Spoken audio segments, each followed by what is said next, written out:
So today we're going to have a discussion. It's not going to be a hot takes discussion because today we're talking about my favorite fantasy series of all time, and I don't think there's too much controversy here. I guess we'll see what people say.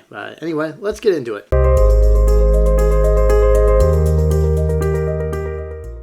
So I want to talk about a few things before I get into the video. The first is that I'm going to be talking about 10 different series, no standalones. I'm not going to talk about standalones at all because I don't read many standalones and I mostly read series. So I figured it'd be easier to rank series when I thought about my favorite books of all time. I actually couldn't think of any that were standalone. So yeah, here we go. We're just going to go into the series. And full disclaimer, outside of my top 5, it was really hard for me to come up with another 5 to do a top 10. I got to 9 and then I really struggled. So my 10 is going to have multiple kind of like honorable mentions. And I just, some of these books I haven't read in over a decade. So it's kind of hard to really push them too much, but I'll kind of clarify with each one as we go, of course. Other than that, if you want to post down your favorite fantasy series or books of all time, go ahead and do so. I'd love to see it. I'm kind of behind the curve when it comes to reading in general. I do read quite a bit, but I don't read as voraciously as a lot of the community does. So I'm still kind of playing catch up on a lot of the big series that people have already read. And if you like this, please consider subscribing and liking the video. I appreciate the support. Let's get into it. And also, one more thing.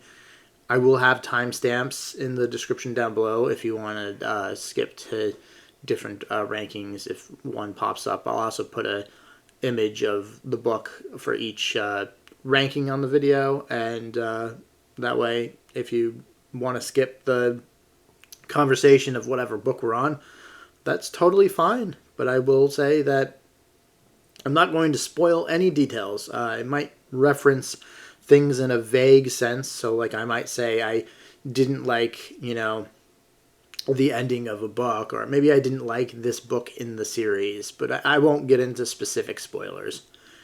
So let's get into it. So as I said, I couldn't come up with a concrete list of 10. I came up with 9 that I'm pretty happy with, and although I do feel like I'm forgetting a couple, but this is kind of my honorable mention section, so I couldn't think of one that kind of beat out the others for number 10. So I have 4 different honorable mentions, I think. Let's see, I wrote down my honorable mentions here because there's a few of them and I wanted to make sure I got them all. So the first would be M.L. Spencer's Dragon Mage. Now, there's only been one book in the series that's been written, so it's really hard to say it's a favorite. But I did really enjoy the first half of the book specifically. I really loved the first half.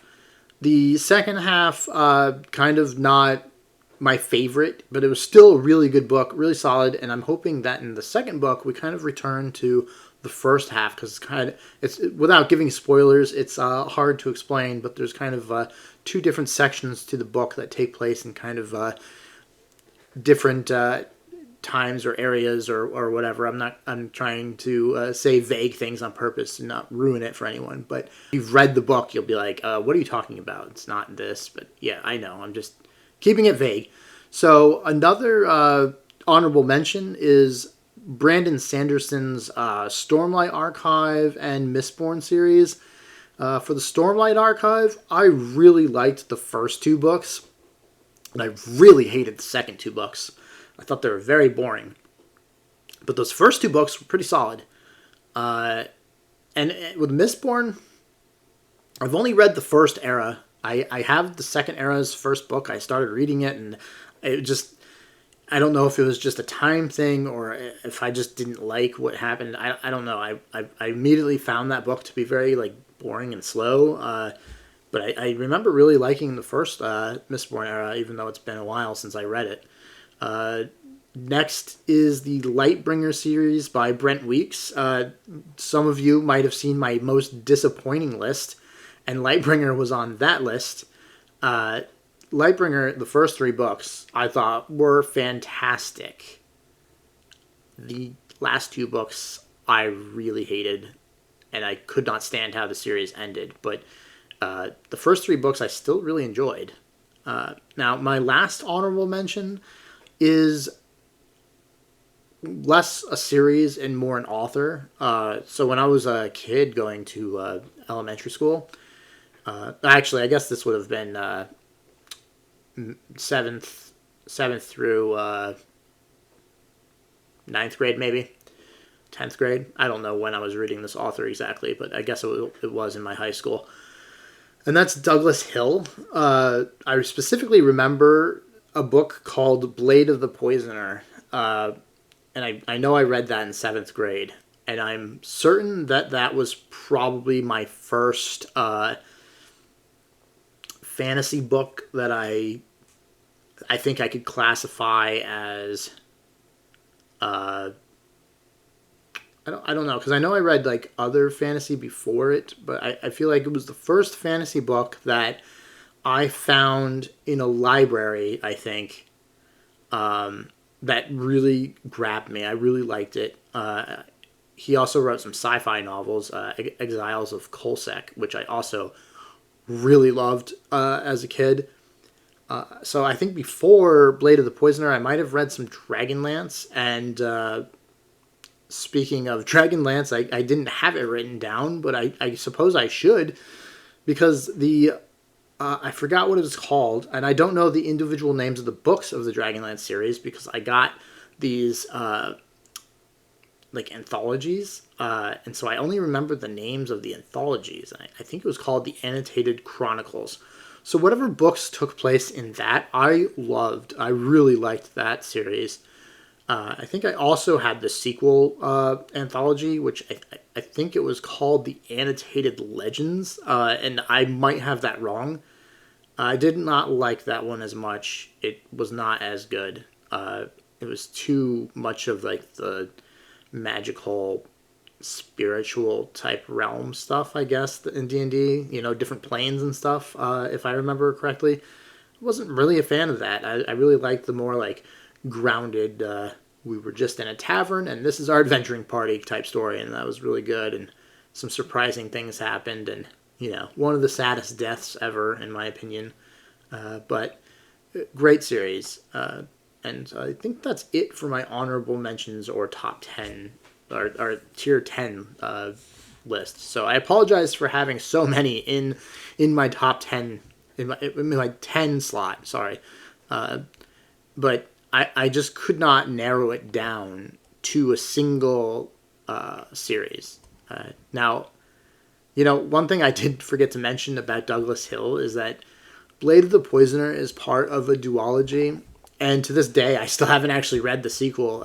My library never had it, and it always depressed me. And now I've seen it online, but I read that book so long ago, and I'm pretty certain it was written for, like, you know, kids, and I just feel like if I read it, I would ruin the memories, I guess. But anyway, let's move on. All right, so let's move on to number 9. Number 9 is a series that I read a very long time ago and became ridiculously addicted to it. Again, I picked up an anthology version of it, and that is the Night Angel trilogy by Brent Weeks. I remember, you know, it was an assassin type story. Recently, I've seen people criticize it for seeming like YA and not being super great. And I have no idea how I would feel about that series now. It was so long ago that I read it, but I remember loving it. I remember thinking at the time that it was pretty dark.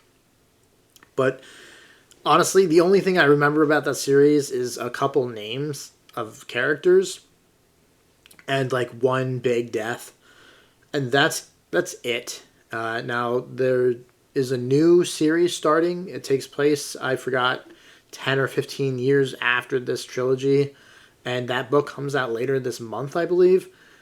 So I'm super excited to get back into it at some point, and I might actually have to reread the first trilogy sometime because I'm really lost on what happened, and I don't want to be that lost. I'm not typically a rereader, but in this case, I might have to make the exception because I want to know what's happening in the next series.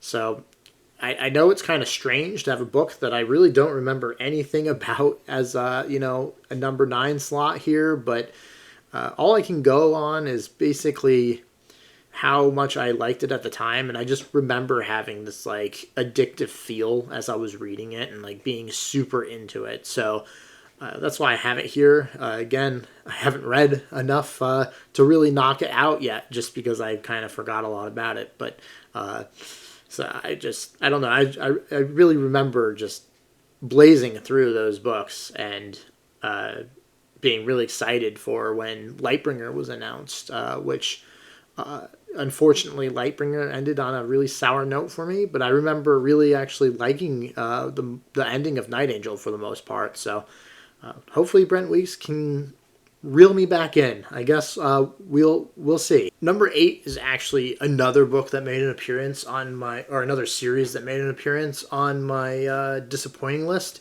and that's the Gentleman Bastard series by Scott Lynch. I really liked the first 2 books. I really hated the third book. It didn't really feel like the first 2 to me. It was really slow. I didn't feel like much was happening. I didn't think there was like an elaborate scheme or interesting plot that was happening like there was in the first 2.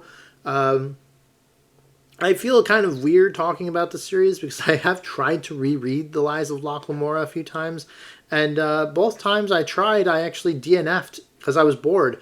And I think that's weird. I really remember loving the book the first time, and I think part of it is that it takes a long time for that book to kind of get going, so you understand what's happening, and a lot of the flashback stuff really, even the first time I read it, kind of like wasn't my thing, and I remember having to take a while before I really like latched on to that. But once Locke starts to actually do like things as an adult, it gets really, really interesting.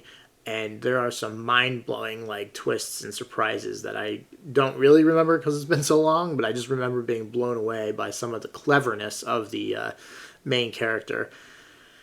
And honestly, I think that the bond between Locke and Jean is a really compelling read. Those 2 characters are really fun, and the world is really intriguing. I wish we got more of that series because it's been so long since the third book came out, and the third book was so disappointing to me that it's been kind of a downer that we haven't gotten number 4 for so long, because the third one kind of ends with a promise of really good things to come in the next book, like some crazy stuff. But we've been waiting for, I don't remember. Scott Lynch is kind of up there with the Rothfuss and Martin waiting time. It might be like almost 10 years now. I don't know. It's been a really long time since book 3 came out. For some reason, 2014 is the year that's speaking to me. So if that's the case, it hasn't exactly been 10 years. And I'm probably just wrong, spitting out the wrong date here, but it seems like it's been almost 10 years, so hopefully we get the 4th book soon. Alright, so number 6 is a book that I didn't think I was going to like, and that's the Burning Quartet series by Evan Winter, The Rage of Dragons, and I think the second one's called The Fires of Vengeance. I've read both. They deal with demons. I typically really don't like supernatural fantasy, so I don't really like werewolves, vampires, demons, fairies. I guess fae is what people normally call it. The spiritual stuff. None of that really is something I'm ever interested in so much. So when I heard this one was about demons, I was a bit like apprehensive. But the way the demons are done in this book, to me, it doesn't really feel like supernatural stuff. More of like a more fantastical beast or being or something. It just it didn't really feel like a lot of how supernatural like demons and stuff are normally done in books. And I really liked the main character in this series. The story was very interesting, especially if you like the whole main character gets completely fucked over. Everything terrible happens to them, and how am I going to fight my way out of it type story. And I really, that's always been something that's really gravitated to me. I don't know why. I just strongly like the whole, like, man, this character has had everything terrible happen to them. I hope they can, get out of it, fix their life, maybe have something good happen to them. I don't know why. I think it's just, you can feel a lot of sympathy for that character. The horrible things always resonate because a lot of fantasy doesn't do that so much. So a lot of normal fantasy kind of just like doesn't have any, or it doesn't have much of the whole like bad things happen to the main character thing so much. A lot of traditional fantasy, you just know that the main characters are going to be okay. And this book kind of feels like a combination between the two, where it's like a very traditional start, a kid in a village, and things start to happen to him, and that's always a good starting point. I like that starting point, but I really like how it's kind of a grim, dark novel and take on that, and I just really appreciated it. All right, now we're in the top 5. These are kind of the books that have really resonated with me for a long time, or maybe not necessarily a long time, because 2 of them are actually very recent reads, but they're just books that really kind of get into me and have a super interesting impact in terms of like, A, I binged them really quickly, and B, they're just books that I've just been so into I can't stop thinking about. So number 5 is the Harry Potter series. I read these books when I was a kid. Actually, I was not one of the people that bought into the hype. I think the Harry Potter and the Sorcerer's Stone had just come out in theater, and a friend of mine was like, "We should go watch these movies," and or this movie, and I was not into that idea. But as a kid, I did a lot of things I didn't want to do, like go to sports games or go to movies I didn't want to watch, because I knew that my mom would give me some money and I'd be able to get food. So I always went to, sport games I didn't care about or movies I didn't want to watch because I knew I'd be able to get some money for something to eat. And that always made me super happy. And, plus I like to hang out with my friends anyway. So I saw the first movie, and as soon as it started, I was like, I'm not going to like this. Why am I here? And I tried to read The Sorcerer's Stone before, but I couldn't get past the first, 2 chapters, I think. I was so bored as a kid. But when I watched the movie and I saw where the movie went, I was like, oh my God. And I immediately read the book right after the movie, and it captured me completely. And I read every single book. I think at that time, 3 or maybe the 4th one had just released. I don't remember. But I do remember the 5th one wasn't out, because I remember hearing about the midnight release for that and how crazy it was. I think I picked it up the next day. I don't remember. But man, those books, they've stuck with me. I don't reread hardly ever. But I have reread the Harry Potter series a couple times, and I still love it today. I think it's great. A lot of people might, criticize the author, which is fine. I understand that, but the books are so good to me, and I think some people criticize the books, which is fair. You can criticize any book you want, but I think they criticize it unfairly because of the author's political stances now. And that kind of annoys me a little bit because while I understand not agreeing with Rowling and her opinions on things, I do think when people say the books are terribly written and she stole everything, I think that's a little disingenuous, especially with the way that they frame it. Because I mean, Tolkien did the same thing for a lot of his works, and he gets a pass. So for me, I just really like the stories. I really like the originality and the creativity of like the world. Everything is just magical. The food is magical. The spells, the classes, Quidditch, just all of it, just so inventive. The basic plot structure, while not super original, that's true. It still worked for me, and the characters are fantastic in my opinion. I just think so many characters have different personalities, and a lot of people you hate, a lot of people you love. I just recorded my fourth pick, which is going to come right after this, but it occurred to me as I was going through my list, something wasn't adding up, and I've been kind of going down my list, and this whole time I felt like I was missing something, and that's because when I typed out my list, I actually left out a spot for my original number 5 or 6 pick, I think. I don't remember the rating now, but regardless, I'm inserting an 11th pick. It goes below all the other books that come after this, but I somehow the Kingkiller Chronicles fell off my list. I don't know how, but then I added in another book series that towards the beginning of this video that I was like, I guess I'll throw this in. And, normally that wouldn't have happened, but I somehow deleted this. So Patrick Rothfuss's The Kingkiller Chronicle, I really liked Name of the Wind and the second book, which for some reason I'm blanking on the name of it. I know a lot of people don't like that one so much. I loved it.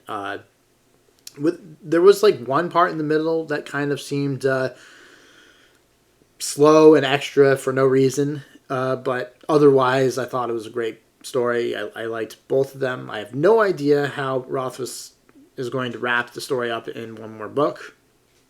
I don't think he'll be able to. I guess we'll see what happens. So my apologies. This is actually a top 11 video. Next time I'll try and be more careful. Number 4 is a 4-book series that I just read this year. In fact, the 4th book just came out this year. I really lucked into it because I started reading the series and found out that the last book came out just a few weeks after I started reading. And that's The War for the Rose Throne by Peter McLean. I've also heard people say McLean, so I apologize if I got that wrong. But this series is great. It's a grimdark. People compared it to Peaky Blinders, which I think is an unfair comparison because this is actually good. And I saw all of Peaky Blinders, but this book is great. The series is super, super fast-paced. Just the way that the writing style works for it, you can read it super quickly. And I just went through the series so fast. It's so good. I had a few qualms with some of the ending chapters, maybe. I thought some things were wrapped up a little quickly for my take, but overall, a very good series. The ending is still good, so don't let that deter you. It's just if I had, my choice, I would have had a few things happen differently. Maybe a few things drawn out a little bit more, but for a lot of people, I'm sure it'll work perfectly fine. And I still gave the book a 5 stars, so that's not really a criticism. The characters in the book are great. There are some side characters that I really liked that I wish had gotten more page time, but overall, huge surprise because it's written in first person, which is typically not something I like that much. But in this series, it's done so well. It's so good. I can't recommend it enough. And I really think that more people need to read this series. All right. We are now in the top 3 of my favorite series of all time. Now, this one is the new series that I just started reading. It's Robin Hobb's Realm of the Elderlings. So far I've read the Farseer trilogy, which I loved, and I'm reading the Live Ship trilogy now. I only have about 100 pages left in the last book, and so far I just love both trilogies so much. I'm so excited to continue. It's already a top tier series for me. By the time I finish reading it, it could change. I don't know. Robin Hobb is another one of those authors that I avoided for a really long time because of the fact that she's a first person writer. So when I started reading Live Ship, I was really pleasantly surprised that it was third person. But even the first person stuff I've really liked, and I think she's an excellent writer. Some of the stuff can be slow. Sometimes it takes 100 pages for something to start happening, but even that is usually interesting. However, if you're looking for fast paced, this is not the series for you. If you're looking for some huge emotional like gut punches that are going to like hurt, you'll like the series a lot because she's really good at ripping your stomach out. So yeah, if you haven't tried Robin Hobb, which I'm sure everyone watching this has, you should. All right, we're going to make the next two really quick because there's not much to say. Most people know these series. Most people know they're going to be my top two series. And so the number two for me is going to be The First Law by Joe Abercrombie, my favorite author, which is kind of weird. He's my favorite author, but he's not my first favorite series, right? Weird. But I love The First Law. I love the characters. I love the story. I love everything about The First Law except for Logan Ninefingers. I think he's the most overrated character in fantasy today. I truly don't understand how people that read Joe Abercrombie, because Joe Abercrombie is grimdark, I find it strange that so many of them like Logan Ninefingers, who is like probably the least grimdark character. Very stereotypical barbarian with, he has some really interesting philosophies and lines and stuff, which are nice, but overall, he's just the undefeatable brute, and I find him very boring. But that's just me. Other than that, I love The First Law, and I think more people need to read it. I know that's kind of funny because it's so big already, but I absolutely love it, and I can't wait to read more Abercrombie. Everything except for Red Country was really a big land for me. Red Country I struggled with, but everything else I've loved, and that's why it's my second favorite. So my number one series of all time, and my second favorite author of all time, is going to be George R. R. Martin's A Song of Ice and Fire. I love the series. I think almost every character is so amazing to read in the series, except for maybe Bran and Sansa. I think for the most part, book 4 was a bit of a struggle for me compared to the rest of the series, but overall, I love this world. I love the characters. It's my favorite series of all time. I think it's so well written. I think it's a fascinating read. I could go on about the series and why I like it, Lannisters for life, but everyone knows about it. The TV show, the books, everyone talks about this series, so I'm not going to go on. It's a great book, great series. I can't wait for number 6. All right, so I had a bit of a hiccup midway through filming the video and got myself confused, so I apologize for that. Otherwise, the order in which the books are listed is the correct order. I do hope that all the numbers and stuff came out the right way, but I might have flubbed at that because I kind of mixed some stuff up, so I apologize if things didn't come out the right way there. But otherwise, I hope you enjoyed the video, and let me know what your top books are. Thanks for watching, and I hope to see you again next time.